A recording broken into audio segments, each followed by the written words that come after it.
So I took my jacket off and I said, there it is. I pulled the pin right out and gave it to her and said, this pin was in the jacket.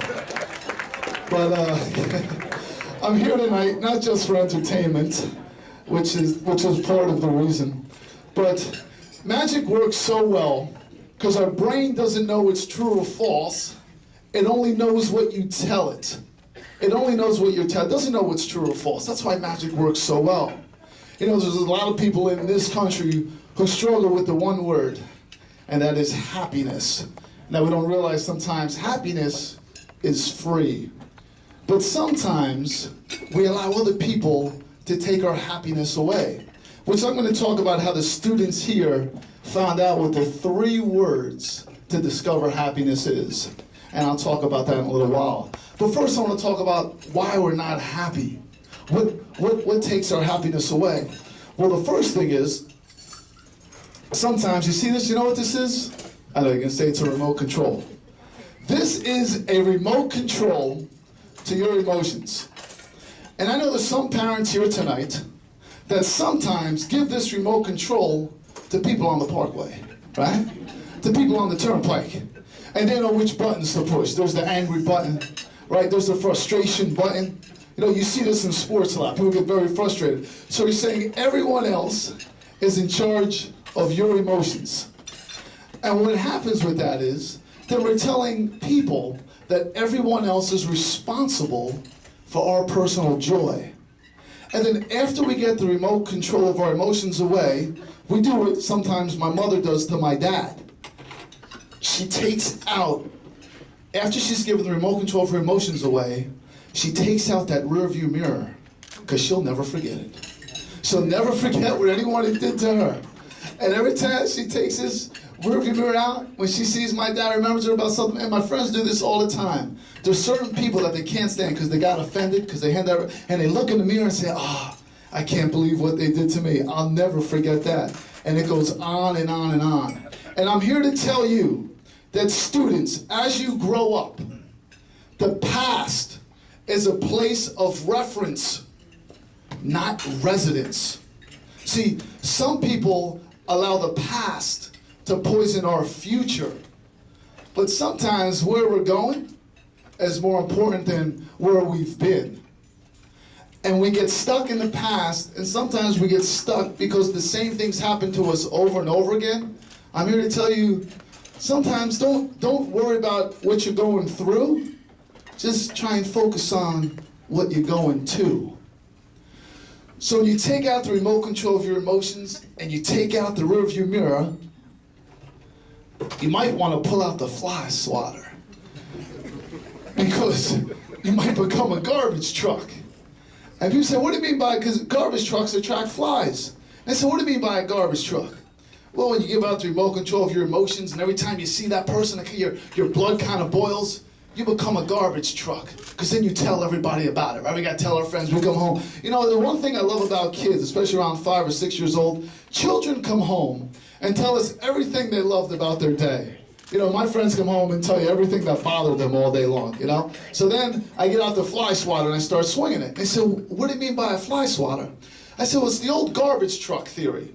See, a lot of people are like garbage trucks. And the best way I can explain this is that I heard about this cab driver who was driving through New York, and he had a guy in the back seat with him. And him and another guy was trying to get into a parking spot. You know how that goes, especially in New York. Well, the guy cut off the cab driver and pulled right into the spot. Got out of the car, stared at the cab driver, threw up a hand gesture, and had some unpleasant things to say to the cab driver. The cab driver, ever so friendly, just kind of waved and went on about his way. And the guy in the back seat said, hey, you know, guys with our egos, you're going to let him disrespect you like that? He just told you off. He just disrespected you. And the cab driver said, it's the old garbage truck theory. And he said, what do you mean by that? He said, you have to understand, people are like garbage trucks. They're running around full of garbage, full of anger, full of fear, full of frustration, full of worry, full of doubt. And as their garbage piles up, they're looking for a place to dump it. And if you let them, they'll dump it on you. I'm here to tell you tonight, especially the younger you are, I wish somebody taught me these things when I was a kid, to understand that in life we gotta have what I call bounce back ability. That people are going to do you wrong. Ask your parents, no doubt about it. But when you go through life looking through the rearview mirror and complaining about things all the time, chances are you're not going to be as happy. And happiness is free. And the best way I can explain it is this way. Basically, what brings us here tonight? You're going to say, well, my kids bring me here. Because of, I'm going to say, nah, I'm not so sure about that. So no, the kids, the students bring us all here tonight. I think someone else brought them here tonight. And I'm going to explain what I mean by that. When I was in high school, when I was in your position, the way I was in high school, there was no way I was getting invited to an event like this. No way. I did not value education, and I did not value the 3 words that cure happiness that I'm going to get to shortly. I did not value those things. But fortunately for me, someone else taught me those values. Whether it be a coach, I remember I played basketball, and there's a great coach, Ernie Craiglow was my coach. And it only takes that one person to kind of flip the switch in your life. And he said to me, you know what? I was real scared and real shy on the court. My father wanted to kill me. And my father's here with us tonight. He wanted to kill me. He didn't know how to help me. Well, my coach said to me, hey, Darren, you're the best player in this league. You know what the problem is? Everyone else believes that, except you. And that person in my life really flipped the switch for me. He turned on that little spark inside me that brings me here tonight. Somebody, somewhere, turned on the spark, or maybe some of these students were born with it from their parents. Someone, somewhere, someone else has helped them. It could be you. It's a buildup of a few people. It could be you. It could be a teacher, a counselor. Someone, somewhere, has developed a spark in their life that has brought them here tonight. You know, I'm an athletic director over at St. Matthew's. I've been coaching basketball for 18 years, and I give seminars at libraries to help people who struggle with self-confidence. Why do I do that? Because I can't pay back to all those people who helped me in life.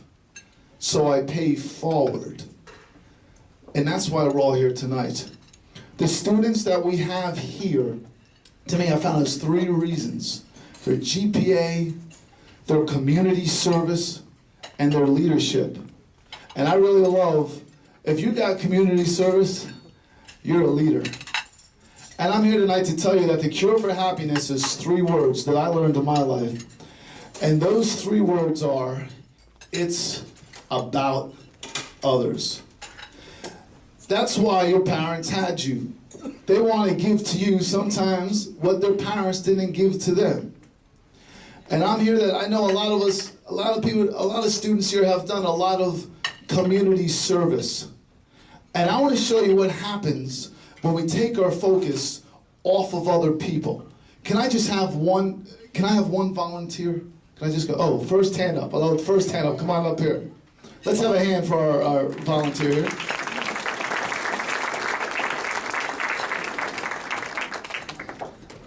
What's your name? Carly. Carly, thanks for volunteering. Did you think you were going to win money or anything like that? Is that why you volunteered? No? Okay. All right. I just brought you up here to embarrass you. You okay with that? All right. All right. Carly. Carly, here's what we're going to do. Yes, it can. You guys breakaway. Like this. Okay. Can you hold this? The microphone. Can you hold the mic for a second? All right. Can you stand on this side? All right, Carly, this is all I want you to do. I want you to take your 2 fingers, and I want you to put them underneath this cane, and put them right here, and I want you to stare right here at this spot. Can everybody hear me? Everybody can hear me, right? Yeah. Good. All right, I'm going to have Carly, go ahead, you can put that down. I'm going to have Carly put her 2 fingers under here and just stare at that spot right there. I'm going to see how well Carly can balance. Why don't you stand down here? I don't want you to fall off the stage or anything. All right? So you could just stare. So it's important that, go ahead, you can hold it with that hand because you want to try and get balance. But it's very important that you just stare in that one spot, and let's see how Carly does. Just stare, stare, stare, stare. All right. All right, now I want Carly, where do you think you should look instead of down here? Where?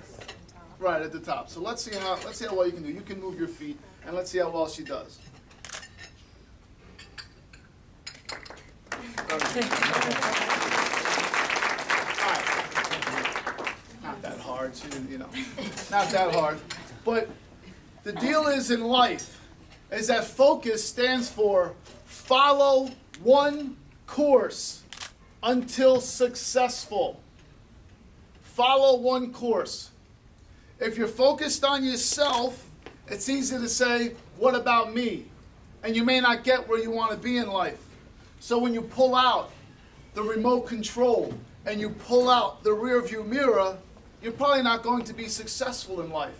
And you'll turn into a garbage truck because your focus is on me. When you learn how to focus, and most of you have, all of you have already done this, learn how to focus on other people, that's where happiness is. See, I like to pay it forward, that I can give to you what somebody else has given to me. Thank you, Carl. Let's have a hand for Carl.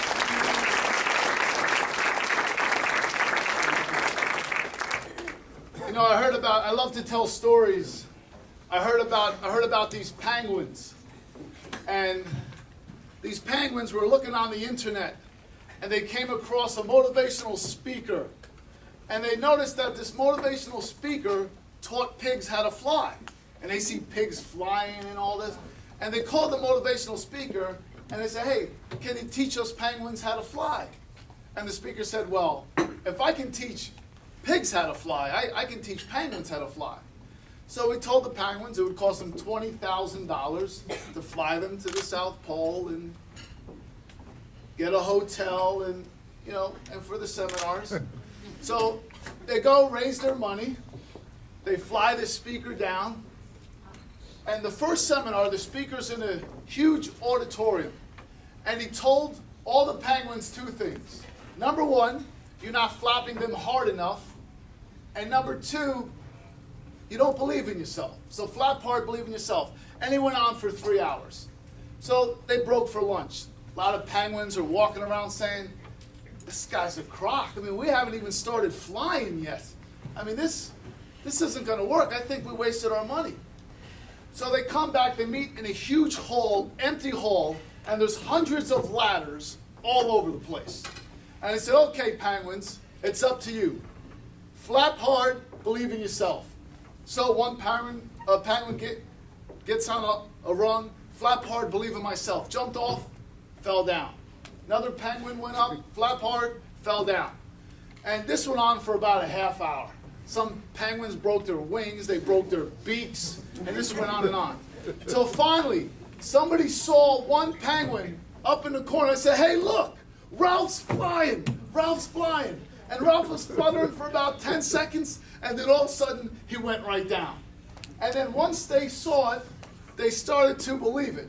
And little by little, all the penguins were flying. They were doing angels in the air and all this crazy stuff. As a matter of fact, they didn't give the motivational speaker a standing ovation. They gave him a flying ovation. And then that doesn't really get much of a laugh. And then the most amazing thing happened after the seminar. The most amazing thing happened. All the penguins walked home. Isn't that amazing? I said, what does that have to do with you?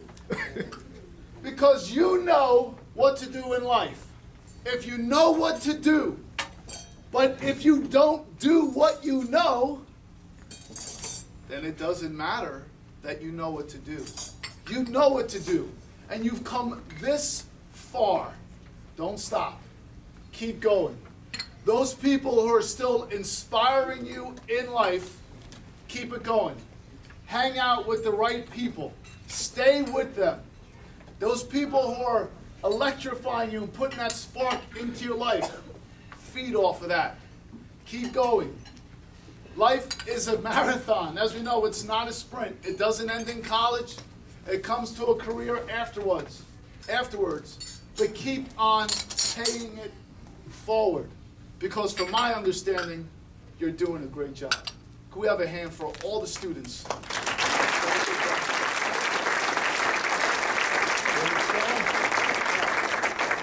So I just want to end. The best way I can illustrate this is with one of my favorite poems. And I ask people, where do you think the greatest buried treasure in the world is? Where do you think it is? Greatest buried treasure. I put it right on the spot. It's like people are looking at me. You know? Where do you think? Who knows? Greatest buried treasure. Where is it? Inside of you. Inside of you. Very good. But I like to say it's buried in the cemeteries throughout the world. Those are the people who died with all their potential and everything inside of them because of their fears and worries. They spent their whole life worried about what other people think of them, handing out the remote control, looking through the rearview mirror. That their focus was in the wrong area instead of where it should have been to continue on that right path of where they want to go in order to be successful. So I ask myself strange questions. I go visit cemeteries a lot for people in my life. And I said, what is the most important thing on a tombstone? And I didn't think it was the name. I thought it was the date.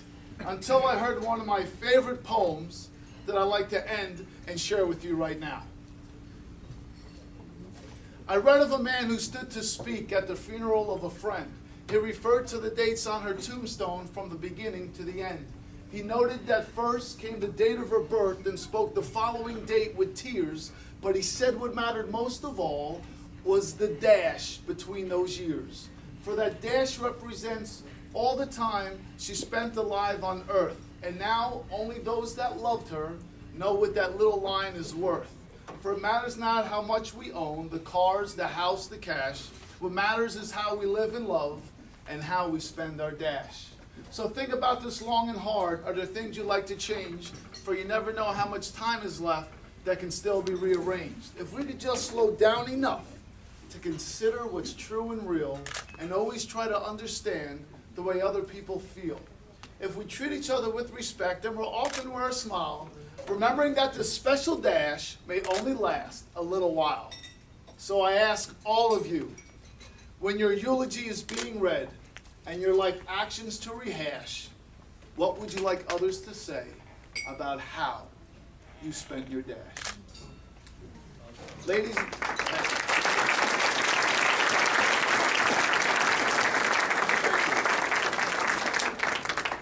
one last thing. You have two things in life. Everybody wants to be successful in life, and that's very important. But understand this: when your success dies, when you die, your success dies. But when you're significant to other people, your significance lives on forever. There's people who've affected my life who are no longer here, that they were significant in my life. When you're significant, you are successful. And those people are no longer with me, and I'm still carrying those things with me and giving them to you. I want to thank all of you for being on. I want to thank the Edison